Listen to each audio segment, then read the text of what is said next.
What's going on, guys? Welcome to another episode review for The Promised Neverland Season 2. This is episode 10, and with me, as always, I have Blue Spade. Does it have to keep getting like this? I can't find the words for it now.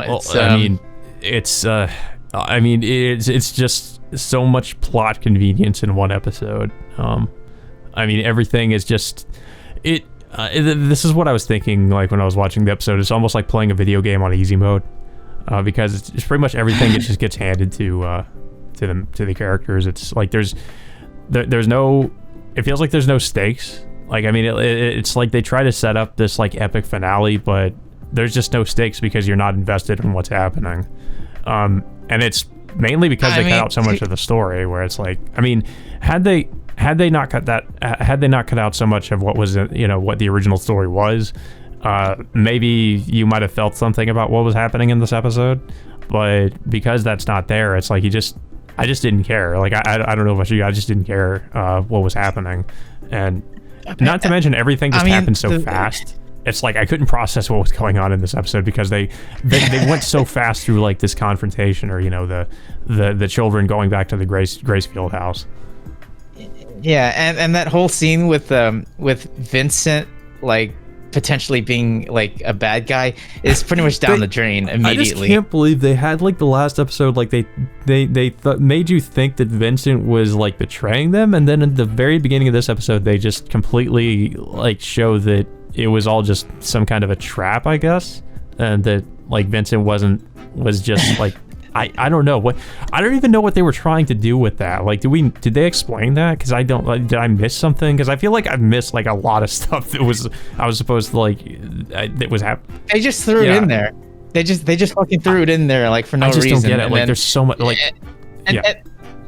it's just okay. So, like, Vincent did that in order to trick Peter Ratchery, like, into thinking that he was going to betray the other kids, and then like they sit, and then of course he walks them through, like, of the stuff that they did in the village by unleashing, like, the whole, like, the deformation drug, whatever that thing was. Yeah, I think, like, I think Ratchery knows about it because he has, like, some piece of paper that I guess is, I don't know if it's, like, talking about it. He's got the report for it, so he knows about it. But then, like, like, Vincent tells him that they're gonna release balloons, like, releasing, like, the gas, like, throughout different camps. So what, so what happens is, like, they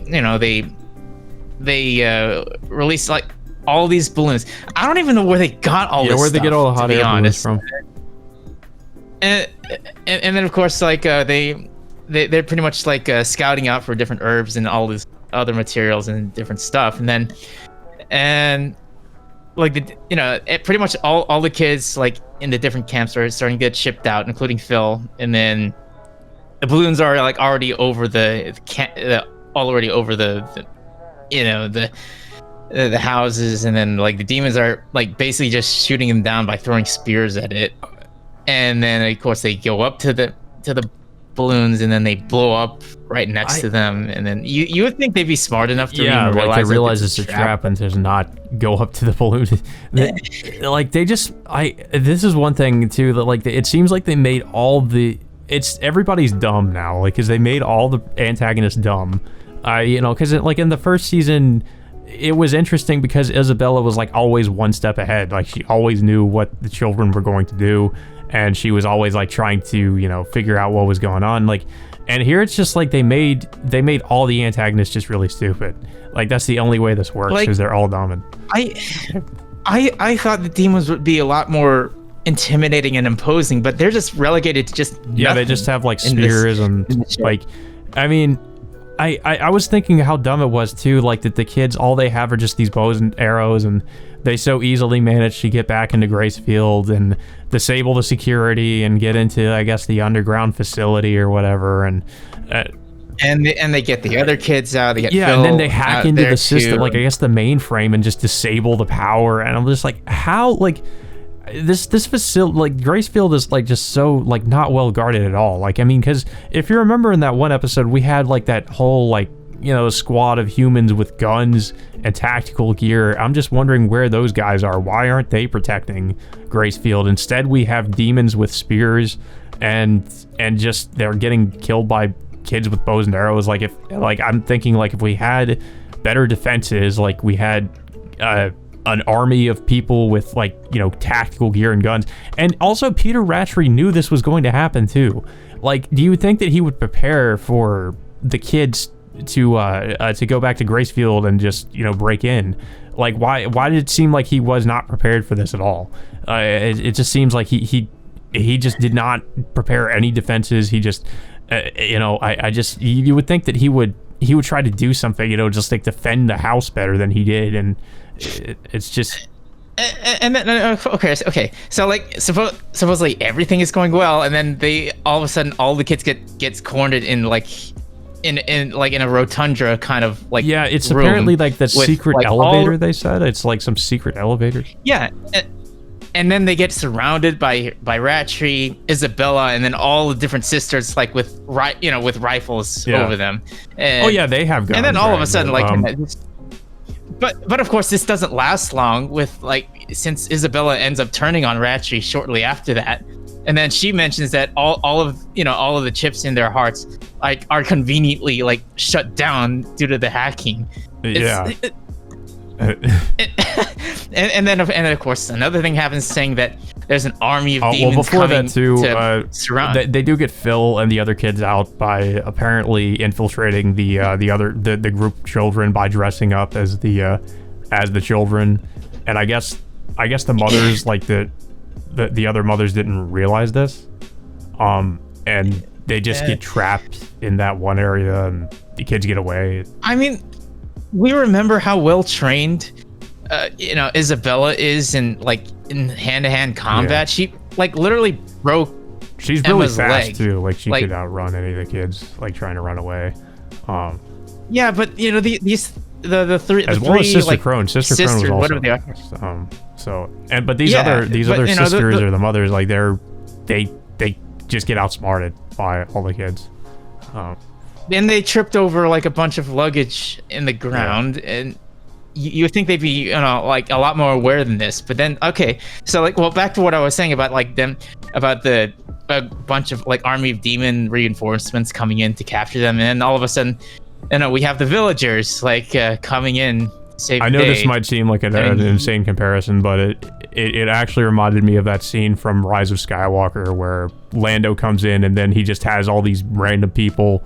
And he says, they're they have reinforcements, and they're just are they soldiers? And they're they're just people. And I was reminded of that scene because then we just have these random village demon civilians coming in to fight these. You would think. I mean, so their village was completely ransacked thanks to the kids unleashing that drug, killing most of them off, and then Now you're telling me they're all and they're just fighting them with hoes and farming tools with I mean, I know they probably have strength in numbers, but it's just they're obviously outmatched against armed security or armed guards or whatever. I found the whole thing really dumb because it's yeah, and then of course what was it, that old demon with with the evil blood, whatever the hell they're calling it, and then of course they come and tell Peter Ratchery they don't need humans for sustenance to gain. I don't know, because these demons have been doing this for thousands of years. They've been eating humans for sustenance. And I mean, it's just you're telling me all of a sudden they're all going to collectively agree that we shouldn't do that anymore because now we have this alternative. But aren't there going to be demons that still want to eat humans? I mean, you're telling me all of them are just in agreement that they shouldn't eat humans? It just, I don't know. Again, it's very much convenient. They're all just in agreement that they shouldn't do this anymore. And then of course Ratchet just basically gives up at this point, and then at the end of the episode, Emma puts out her hand, just say let's live a happy life together. Let's just let us all go and just be happy and all that. It's so cheesy. It's so, I couldn't get over how cheesy this was. It's just and it's just such a shame to think about how like actually kind of intelligent this show used to be in the first season, and then in the second season we've just kind of devolved into basic, really basic like shonen tropes, like with Emma just becoming just, kind of talking down the villain and saying, we should be friends, let's not kill each other. I don't know. It is like like I said, when you think about how the series used to be, it's really disappointing that this is what happened. I mean, like maybe this happened to the manga too. I don't know, but the way they presented this in the anime, I just could not take it seriously. I thought it was. There's no way the manga is like this bad. I just thought the whole thing was very lazy. I mean, and yeah, like I thought. For a second, I thought, like, okay, wait, are they going to seriously, like have in the second episode, they're still going to, like, I guess the second episode is just going to be the epilogue. Like, I don't know. I mean, no, next week's episode's the last one. So it's going to be the epilogue. It's going to be the epilogue for the entire series. Like, this is just going to be the end, the last episode. It's just so insane to believe that. Like, I'm like, how are they going to wrap this up?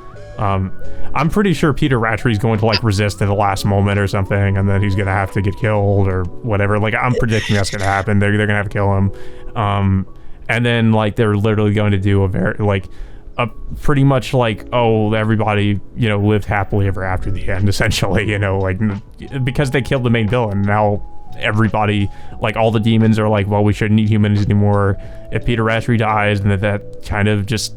They've resolved all the problems, I guess. Like, I don't know, because it seems that way, the way they're presenting this, because now we have the evil blood. That's all the demons need now, is there somebody with the evil blood, and they can just survive off of it, I guess.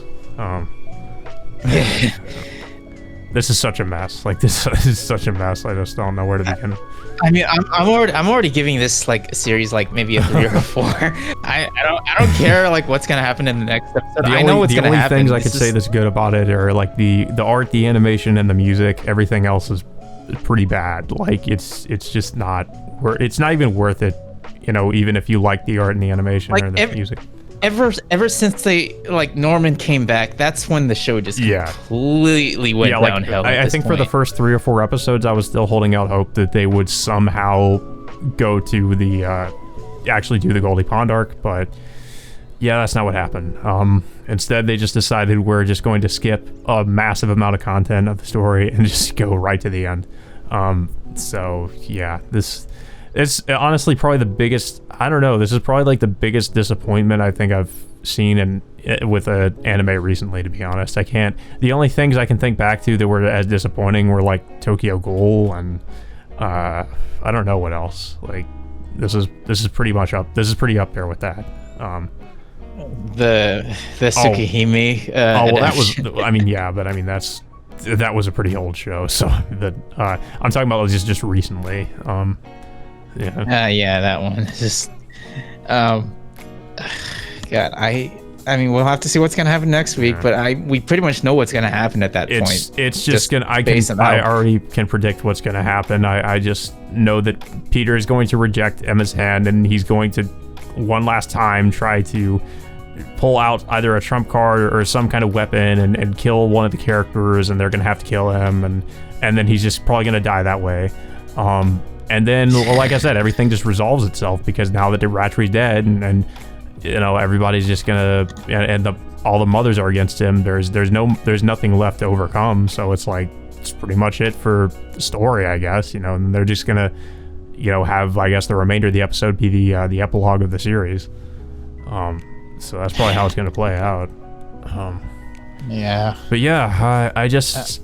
I mean, I pretty much called everything that was going to happen in this episode. I knew how it was going to be very much rushed, and it definitely feels very rushed. Like I said, I barely had time to process anything that was happening. I knew what was happening, but I was like trying to, like, it was just, and everything that was happening was just really, really stupid. So, I don't know, like maybe if, everything wasn't going by at a lightning fast pace, it would have been easier to process, but this episode is just like so much happened at once. Like so many things happened. So yeah, I don't know. I just don't really have too much else to say about it. it's just I'm just very disappointed with that they decided to go this direction with the anime adaptation for Promised Neverland, and of course it sucks even more knowing we're most likely probably never going to get, you know, the Brotherhood treatment for this series. It's probably just going to be, this is the last we're going to see of the anime. And if you want the real story, you just got to read the manga, unfortunately. I mean, I just don't see any sort of Brotherhood. I might as well. I mean, I might as well just, you know, head into a bookstore right now and just. That's what I've done. I just bought up the rest of the volume so I could just finish the story, because that's how bad this anime has been. I was just like, I might as well just read the manga, because I know the anime is not going to give me the actually faithfully adapt what's in the manga. So yeah, it sucks, but you know, people are trying to say like there should be a Brotherhood adaptation of it, or you know, a Brotherhood for this series. I mean, it's like in a perfect world there should be, but just for me knowing kind of how the anime industry tends to work, I kind of doubt it, to be honest. I just don't see it happening. I don't know if you have any optimism for there being a Brotherhood version of that. I don't. I mean, I have a little bit of hope if they were, you know, if they were willing to follow up on a proper adaptation of the manga. Because to me, it just seems like they want to be done with this show and they don't want to go back to it. Like, that's the impression I'm getting. Well, I mean, why even make it in the first place?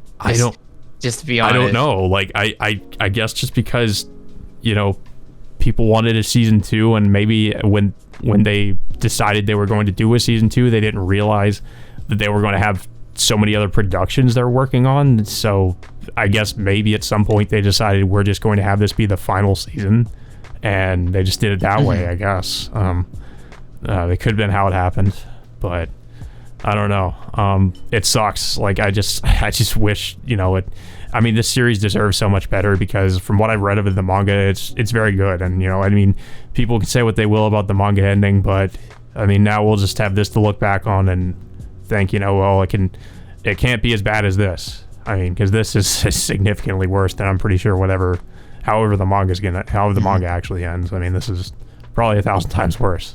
So yeah, I just don't really have too much else to say about this. I don't know if you have anything else to say about this episode in particular. I mean, well, let's just get this over with next week. Just be done. Just be done 11 episodes. So it's like, yeah. Yeah.